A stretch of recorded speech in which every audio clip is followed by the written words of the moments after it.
नमस्कार विद्यार्थी मित्रांनो. स्वागत आहे आपलं पुन्हा एकदा MPC लायब्ररी या आपल्या यूट्यूब चॅनलमध्ये. आज आहे 16 ऑक्टोबर 2025. सुरू करूयात आजच्या चालू घडामोडी. आज देखील आपण अतिशय महत्त्वपूर्ण अशा चालू घडामोडी पाहणार आहोत. सर्वप्रथम पाहणार आहोत इंटरनॅशनल सोलार अलायन्सची 8वी बैठक कुठे पार पडली? इंद्र हा संयुक्त लष्करी सराव कोणत्या 2 देशांदरम्यान झाला? दिवाळीला सुट्टी जाहीर करणारे अमेरिकेतील तिसरे राज्य कोणते ठरलेले आहे? स्मृती मानधनाने कोणाचा विक्रम मोडलेला आहे?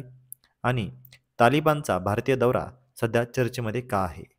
त्यामुळे या सविस्तर अशा चालू घडामोडी नीट समजून घेण्यासाठी शेवटपर्यंत व्हिडिओ जरूर पहा.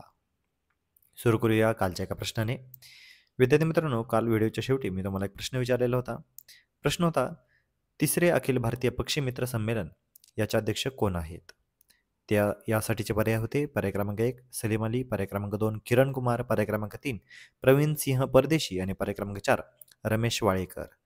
तर याचं योग्य उत्तर आहे पर्याय क्रमांक 3 प्रवीण सिंह परदेशी. विद्यार्थी मित्रांनो, काल आपण या बातमीविषयी सविस्तरपणे चर्चा केलेली आहे. हवं असेल तर कालचा व्हिडिओ तुम्ही पुन्हा एकदा रिवाइंड करून पाहू शकता. आता आपण आजच्या दिनविशेषकडे वळूया. 16 ऑक्टोबर 2014 पंडित दीनदयाळ उपाध्याय श्रमेव जयते योजनेची सुरुवात आजच्या दिवशी झालेली होती. 16 ऑक्टोबर 2014 आपल्याला परीक्षेमध्ये योजनांची नावे तसेच योजनांच्या तारखा देखील विचारल्या जातात. त्यामुळे आपल्याला ही तारीख माहिती असणं आवश्यक आहे.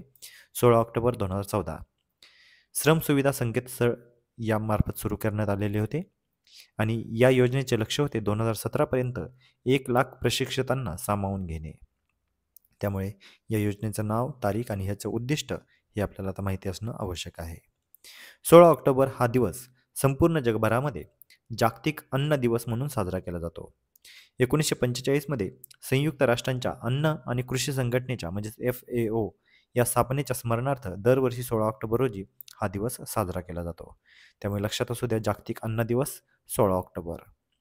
16 ऑक्टोबर 1905 भारताचे व्हॉइसरॉय लॉर्ड कर्झन यांनी बंगालची फाळणी करण्याचा आदेश आजच्या दिवशी दिलेला होता. या घटनेच्या निषेधार्थ या दिवशी देशभर शोकदिन पाळण्यात देखील आलेला होता. त्यामुळे ही तारीख अतिशय महत्त्वाची आहे. 16 ऑक्टोबर आपली बंगालची फाळणी आजच्या दिवशी करण्यात आलेली होती. 16 ऑक्टोबर 1951 पाकिस्तानचे पहिले पंतप्रधान लियाकत अली खान यांची रावळपिंडी येथे हत्या करण्यात आली. त्यामुळे हे आता आपण दिनविशेष सविस्तरपणे जाणून घेतलेले आहेत. आता आपण आपल्या चालू घडामोडींना प्रश्नोत्तराच्या स्वरूपामध्ये सुरुवात करूया. प्रश्न क्रमांक 1 इंटरनॅशनल सोलार अलायन्स म्हणजेच ISA याची 8वी बैठक कुठे पार पडली?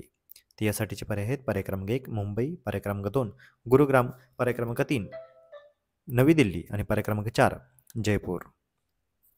तर याचं योग्य उत्तर आहे पर्याय क्रमांक 3 नवी दिल्ली. विद्यार्थी मित्रांनो, नुकतीच इंटरनॅशनल सोलार अलायन्सची 8वी इंटरनॅशनल बैठक ही आता पार पडलेली आहे आणि ही बैठक नवी दिल्ली या ठिकाणी झालेली आहे. याची आवृत्ती ही 8वी आहे आणि याचे दिनांक 27 ते 30 ऑक्टोबर 2025 या दिवशी ही झालेली होती. याचे यजमान देश आहेत भारत आणि ह्याचं ठिकाण होते भारत मंडपम नवी दिल्ली.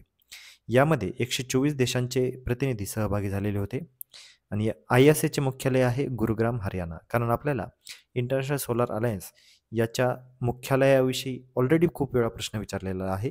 कारण ही अशी इंटरनॅशनल अलायन्स आहे ज्याचे मुख्यालय हे भारतामध्ये आहे आणि भारतामधील कोणत्या ठिकाणी आहे तर गुरुग्राम, हरियाणा या ठिकाणी आहे.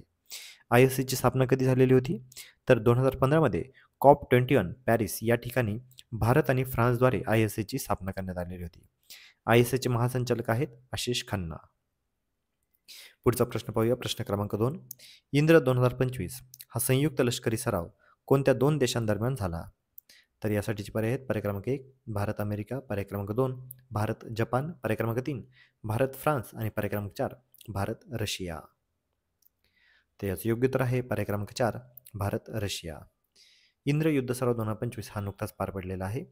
भारत आणि रशिया या 2 देशांदरम्यान हा लष्करी सराव पार पडलेला आहे. याचे ठिकाण होते बिकानेर, राजस्थान. 6 ते 15 ऑक्टोबर 2025 या कालावधीमध्ये हा युद्ध सराव पार पडला. या युद्ध सरावाची सुरुवात 2003मध्ये झालेली होती आणि या अगोदरचा शेवटचा सराव 2021मध्ये झालेला होता. या सरावाचा उद्देश काय आहे तर दहशतवाद विरोधी कारवाया करणे तसेच भारतीय आणि रशियन सैन्यामधील समन्वय मजबूत करणे. पुढचा प्रश्न पाहूया. प्रश्न क्रमांक 3. दिवाळीला सार्वजनिक सुट्टी जाहीर करणारे अमेरिकेतील तिसरे राज्य कोणते ठरलेले आहे? तर यासाठीचे पर्याय आहेत. पर्याय क्रमांक 1 न्यूयॉर्क, पर्याय क्रमांक 2 पेन्सिल्व्हेनिया, पर्याय क्रमांक 3 कॅलिफोर्निया आणि पर्याय क्रमांक 4 कनेक्टिकट.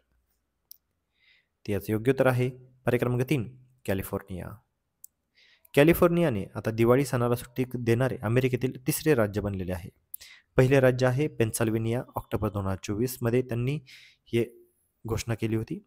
दुसरे अमेरिकेतील राज्य आहे कनेक्टिकट, ज्यांनी 2025 मध्येच म्हणजे यावर्षीच ही घोषणा केलेली आहे. आणि आता तिसरे राज्य ठरलेले आहे कॅलिफोर्निया.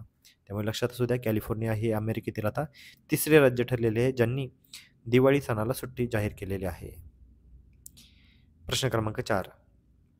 एकाच कॅलेंडर वर्षामध्ये 1000 ODI धावा करणाऱ्या स्मृती मानधनाने कोणाचा विक्रम मोडलेला आहे? तर यासाठीचे पर्याय आहेत. पर्याय क्रमांक 1 मिताली राज, पर्याय क्रमांक 2 एलिस हेली, पर्याय क्रमांक 3 बेलिंडा क्लार्क आणि पर्याय क्रमांक 4 सुजी बेट्स. त्याचं योग्य उत्तर आहे पर्याय क्रमांक 3 बेलिंडा क्लार्क. स्मृती मानधना हिने महिला क्रिकेटच्या इतिहासात एकाच कॅलेंडर वर्षामध्ये 1000 एकदिवसीय धावा करणारी पहिली खेळाडू ठरलेली आहे. ही कामगिरी तिने ऑस्ट्रेलियाविरुद्ध केली. त्यावेळेस गोलंदाज होती सोफी मॉलिनेक्सच्या चेंडूवर षटकार मारून तिने हा ऐतिहासिक टप्पा गाठलेला आहे. तिने ऑस्ट्रेलियाच्या बेलिंडा क्लार्क हिचा विक्रम मोडलेला आहे. बेलिंडा क्लार्कने 1997 मध्ये 80.83च्या सरासरीने 970 धावा केलेल्या होत्या. मानधनाने पहिल्या महिला एकदिवसीय क्रिकेटमध्ये 5000 धावा पूर्ण करणारी ही 5वी खेळाडू देखील बनलेली आहे. मिताली राज नंतरची ही दुसरी भारतीय आहे. म्हणजे 5000 धावा करणाऱ्या एकूण 5 महिला आहेत. त्यामध्ये आता स्मृती मानधनाचं नाव आता समाविष्ट झालेले आहे. आणि मिताली राज ही पहिली भारतीय होती जिने 5000 धावा पूर्ण केलेल्या होत्या. प्रश्न क्रमांक 5. तालिबानने भारतीय कंपन्यांना कोणत्या क्षेत्रात गुंतवणुकीचे आमंत्रण दिलेले आहे? तर यासाठीचे पर्याय आहेत. पर्याय क्रमांक 1 शेती, पर्याय क्रमांक 2 शिक्षण, पर्याय क्रमांक 3 खनिज आणि बांधकाम आणि पर्याय क्रमांक 4 IT क्षेत्र. ते याचं योग्य उत्तर आहे पर्याय क्रमांक 3 खनिज आणि बांधकाम. विद्यार्थी मित्रांनो, सध्या अफगाणचे परराष्ट्र मंत्री आमिर खान मुत्तकी भारताच्या 8 दिवसांच्या दौऱ्यावर आलेले आहेत. 2021 नंतर तालिबानच्या वरिष्ठ नेत्याची ही पहिलीच भारत भेट ठरलेली आहे. या भेटीला जागतिक स्तरावर मोठे राजनैतिक महत्त्व लाभलेले आहे. यासाठीचे कारण म्हणजेच भारताने काबूलमधील आपले तांत्रिक मिशन पुन्हा दूतावासाच्या दर्जावर उंचावण्याची घोषणा देखील केलेली आहे. तालिबानने भारतीय कंपन्यांना खनिज आणि बांधकाम क्षेत्रामध्ये गुंतवणुकीचे आमंत्रण दिलेले आहे. दोन्ही देशांमध्ये व्यापार, मानवी मदत आणि सुरक्षेवरील चर्चा पार पडलेली आहे. भारताने स्पष्ट केले आहे की अफगाण भूमीचा वापर हा भारताविरुद्ध दहशतवादासाठी होऊ नये असे भारताने स्पष्ट केले आहे. या भेटीदरम्यान महिलांना पत्रकार परिषदेमध्ये सहभागी होऊ न देण्यावरून वाद देखील निर्माण झालेला होता. आता एकंदरीतच अफगाणिस्तानातील तालिबानची ही जी काही भारत भेट आहे याचा काही अर्थ काढलेला जातो. भारताने तालिबानला औपचारिक मान्यता दिली नसली तरी प्रत्यक्ष संवादाद्वारे आपले हितसंबंध सुरक्षित ठेवण्याचा प्रयत्न भारताने सुरू केलेला आहे. त्यामुळे लक्षात असू द्या अफगाणिस्तान भारत भेट.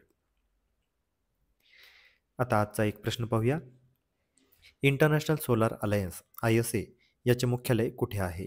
ते यासाठीचे पर्याय आहेत. पर्याय क्रमांक 1 नवी दिल्ली, पर्याय क्रमांक 2 पॅरिस, पर्याय क्रमांक 3 गुरुग्राम आणि पर्याय क्रमांक 4 बेंगळुरू.